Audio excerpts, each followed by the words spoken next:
Good evening, everybody. So the reason for the video today that I wanted to make is now is the time to list your clothing if you're an eBay reseller. Reason I say that is due to the introduction of no fees that eBay have sent an email out to everyone that has a business account to say it's free. It's free to now list clothing on eBay, used clothing on eBay. So as part of eBay introducing this, I'm going to be doing a listing challenge for the next 30 days. So across 30 days, I'm going to list 100 items. Reason for this is purely because with the house move, I haven't been listing any items. So sales have tanked because of this.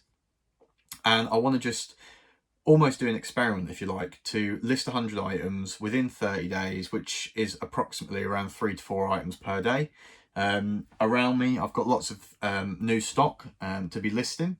So we're going to see how successful 30 days of consistent listing every day, 100 across a 30-day period, and basically compare that with what it looks like now comparatively to what it looks like in 30 days time. So you'll be able to see essentially what consistent listing looks like from an immediate point of view. Consistent listing over a 30-day period is what's necessary to keep building your eBay customer base and your eBay sales. But this is basically purely going to be 30 days, 100 items, which is extremely doable, even if you're part-time. If you don't want to source 100 items, then you can use wholesalers, which I use. I'll link a couple in the description that I've used recently, which have been fast postage in terms of how quickly they actually get your items out, decent stock, and also a decent price as well.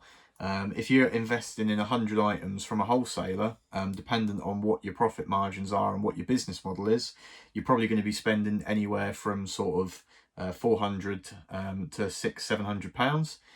Just to give you an idea of what my cost of goods is. I mean, it really does vary, but as an approximation, it's around about £4.60 to around about £6, including VAT.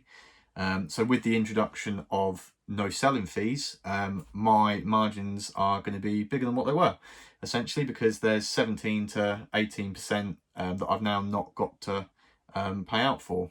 Maybe closer to the 16% mark, because I do still use promoted listings, which is 2%, which is the minimum you can promote your listings at. As part of this challenge as well, I've seen really great results with putting a markdown sale on, no matter how small or how big it is. I usually like to run 10% across the board and still leave offers open, so people can still make an offer if they like. But having a markdown sale, in my experience, and I know a lot of other resellers attest to this as well, is that it does increase your sales. Maybe it boosts the eBay algorithm because you've got a sale on. I'm not entirely sure, but it definitely has a positive outlook on your sales, which is good, obviously. So 100 items over 30 days. We're going to be hoping for around about 20 plus sales, if I'm totally honest. 20 plus sales means that I would make at least £200 in clear profit. That's after postage and everything like that. No fees now, which is great. So maybe it'll be a little bit more than minimum 200. But the key to eBay really is to keep reinvesting until you've got a nice customer base and you've got consistent enough sales whereby, you know, if you list 20 a day, you're probably going to sell around about sort of 100 items a week. So you know what it's going to net you. So you take the investment, reinvest it, take your profits, and that's what pays your bills and goes to your nice days out and things like that. So 100 items listed over a 30-day period, and we will essentially show you the start comparatively to the end, and see what results we get, basically.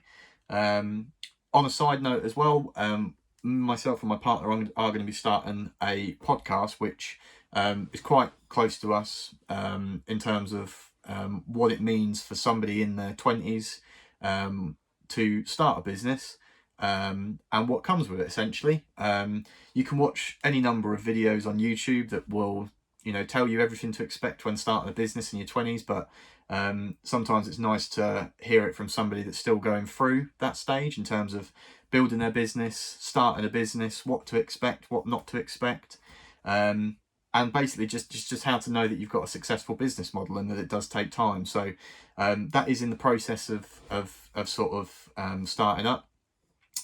So expect to see that on this channel. And if you're excited to see the journey of 100 items across 30 days, please leave a like and please subscribe. I'm going to have a lot more accessible time to put into YouTube and to eBay now.